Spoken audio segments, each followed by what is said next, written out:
Sai Ram, brothers and sisters.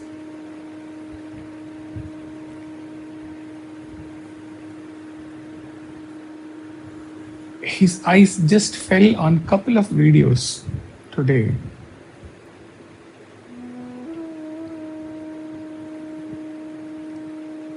Shared by a Swami student and maybe another by a lecturer or some staff.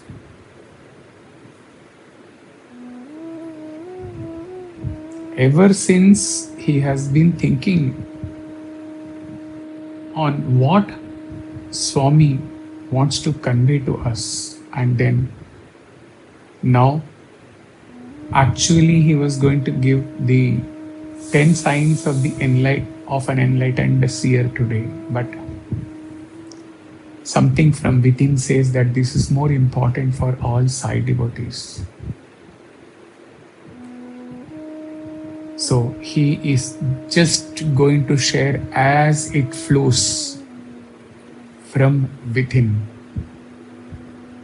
not even from any points noted down by him. Whatever he has been thinking ever since he listened to these two clippings, it's just going to flow for the benefit of known and unknown Sai devotees all over the world.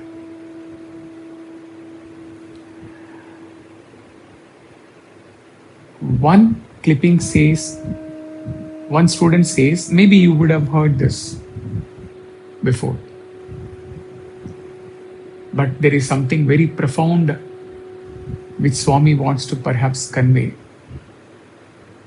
through this. This student and other students are seated with Swami, very close to Swami, and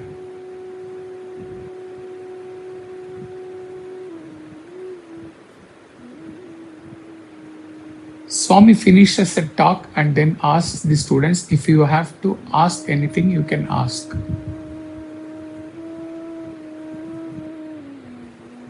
So this student says that one student musters some strength to ask a question, not necessarily for getting the answer, but for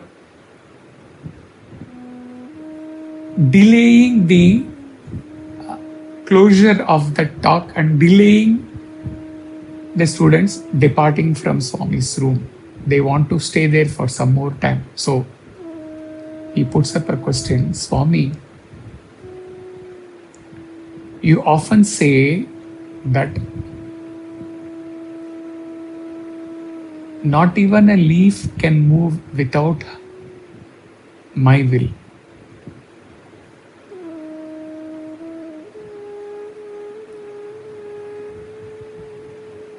Is it true, Swami, that every leaf before moving, every time seeks your permission and then only moves?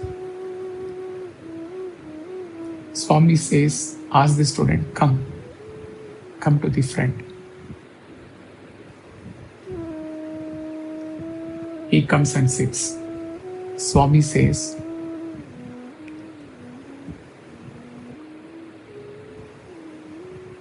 do you think that you can move your hands freely here and there the way you want? He says with all humility, yes, of course, Swami, I can move. Then Swami says, okay, now move. And he moves his both hands everywhere and they move wherever he wants to.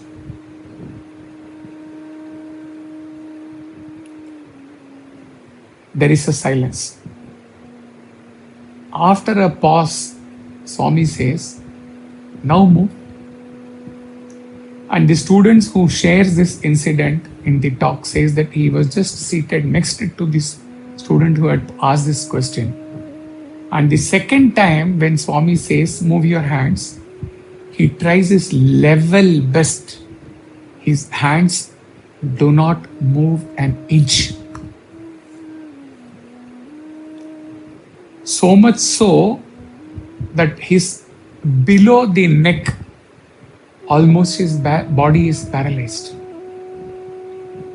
He starts crying to Swami and touches Swami's feet and cries.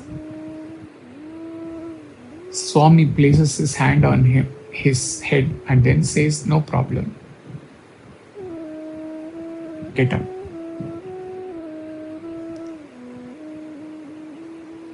Swami said, "In the first instance, when I asked you to move your hand, you also willed to move your hand, and I also willed that your hands you should move, so you could move.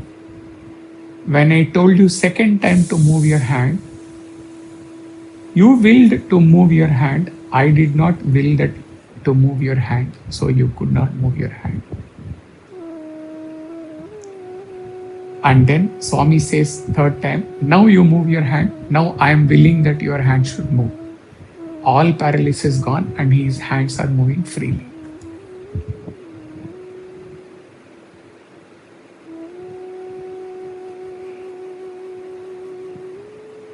On the surface of it, it may look like Swami's greatest miracle. But Swami wants us to convey something very, very deep. Only if some or many Sai devotees are able or have the will, and Swami also has the will that they should listen and then they should absorb what is going to be shared, which is flowing from within. And in the thought process, he recalled many incidents which had happened in his life in the past and in the present.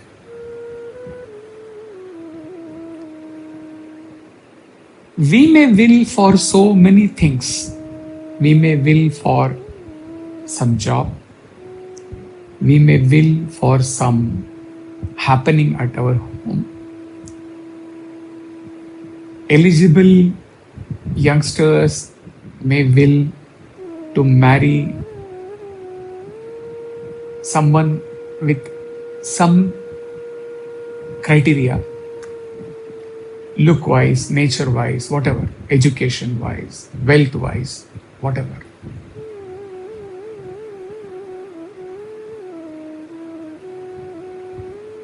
We may will and we do will so many things in our life.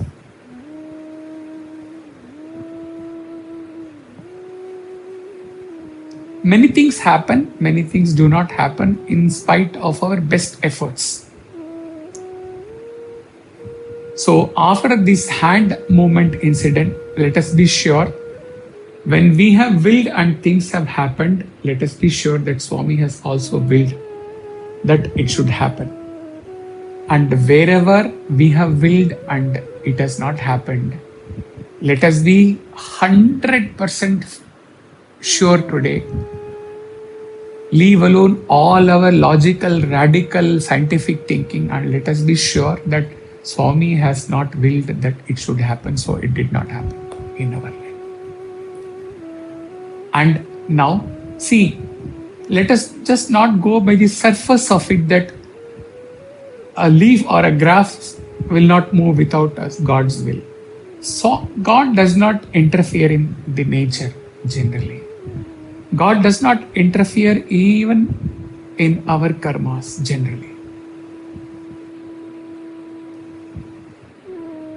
Under what all circumstances Swami will or Swami will not will that a certain thing should happen to us and certain things should not happen to us, they are based from his own life's lesson he is sharing with you. This is universally applicable to all devotees. First of all, whatever we are willing, Swami will validate this with our karma. Whether as per our karma, that will should be fulfilled or not. Secondly, whether whatever we are willing, it is good for us in the long run. Good for us in the long run may be materialistic point of view also, worldly point of view also, from our health and other things also, and most important from our spiritual evolvement point of view and our peace point of view. Swami sees whether all these things are getting fulfilled or not in a positive way. To validate this statement, sharing another small clipping given by a Swami staff, where he says, in a family,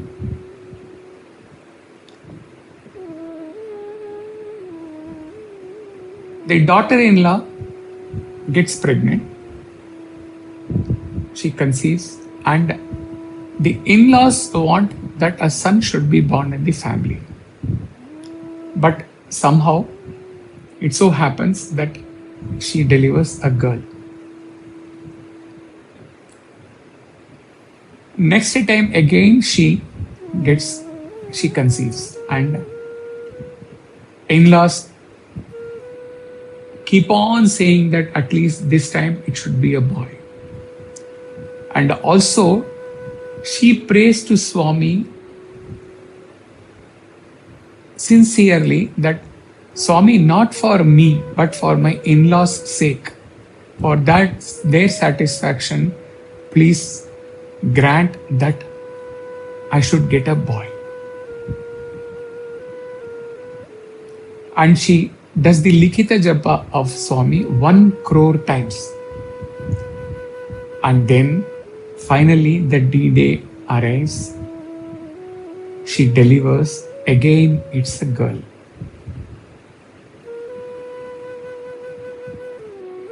Needless to say, in-laws are very disappointed.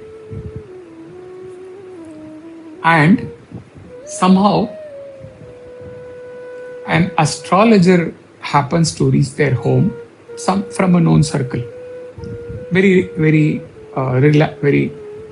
renowned astrologer, and he asks for certain details about the child, date and time of delivery, etc., etc. And then he asks in-laws, all are seated together. He asks the in-laws, are you 100% sure whatever you are telling about the child is about this child only? They say yes, 100%. Then he closes his eyes and smiles and says, there has been a divine intervention. They are asking, they are curious. Why? He says that whatever details as per his horoscope, the child's horoscope, as per the date, time, whatever the signs, the child should have been a boy but handicapped. There has been a divine intervention. Instead of that, you have got this beautiful child, girl. Here Swami has intervened even with karma. Swami can do that. God can do that. And only God can do that. So,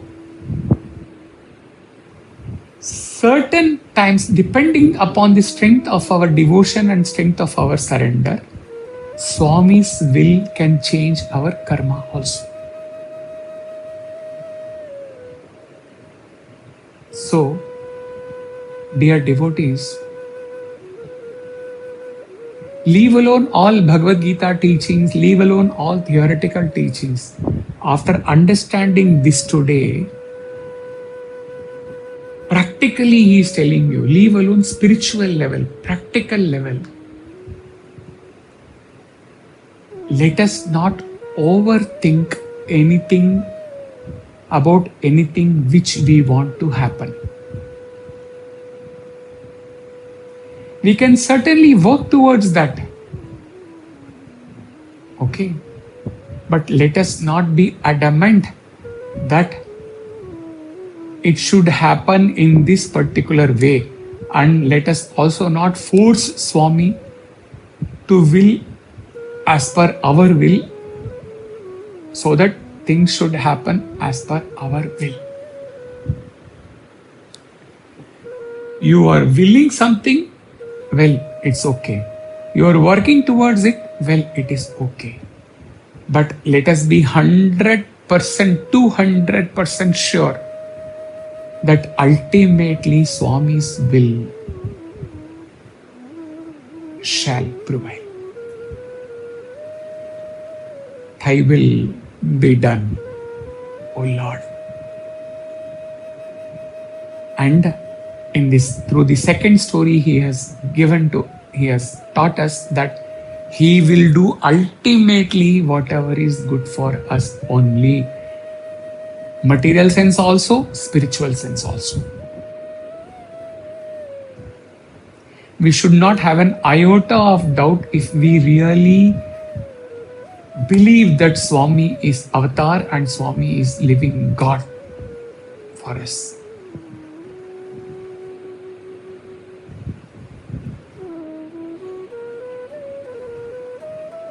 So, let us not push our will or wish too much, that the anxiety of it's happening or not happening, let us not disturb our mind. You work towards it. Education, marriage, job, posting of job location, something in family, something about relatives, something about property, something about any other acquisition, anything for that matter.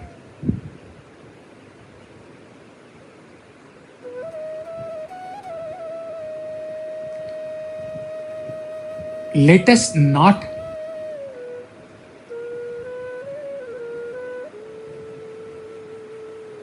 put too much thought process or too much of a single pointed thinking that it should happen this way. And let us not force Swami to accept our demand that it should happen this way. Ultimately, it will happen as per Swami's will, and Swami's will in the long run. Today we will never realize when things have gone totally against our will. We may even scold Swami, we may even be angry with Swami. Only experience and age will teach us that whatever has happened to us, even worst things have happened to us only to make us more strong, have happened to us to make us more spiritually evolved, to strengthen our faith in Swami, and ultimately to render us more peaceful than we could have imagined. This atut Vishwas, this unflinching faith that Swami's will happen, and we should just leave it to Swami after we have done enough efforts. This will not happen when we are young, when we are in our 40s, even when we are in our 50s, most cases. I am not telling it will not happen to anyone. It comes only by steadfast devotion, and it comes only by life's lesson. And we run through whatever has happened to us and what all things have our will and his will has aligned together, like the boy could move his hand as per his will. And where all our will and his will did not align together and it went against our will. And where all, as per the child's example, miraculously, mysteriously, things have happened to us beyond our expectations, beyond our dream, beyond our wildest dream. Practically, he is telling, no spirituality involved. Just believe 200, 500, 1000% that only Swami's will shall prevail. Jai Sai Ram.